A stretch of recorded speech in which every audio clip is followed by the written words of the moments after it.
馆长去大陆这一趟过掉，会不会变成钟明轩？我个人觉得不会，因为钟明轩的个性是与人交好，不太想去反击。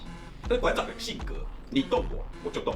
馆长性格比较刚烈啊，你今天这些轻描侧翼敢开始招呼他，或者同样都是网红的开始讲他，那馆长没在客气的。所以这样子一冲起来，对做还是有流量。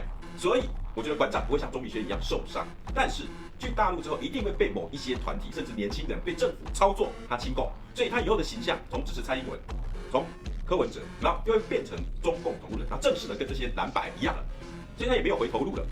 应该是馆长的最后一步，但是以馆长的商业头脑，去大陆一定会找到商机。大陆同样也会回馈他，比如说跨境电商一些商机。到底馆长这一趟去是赚是赔？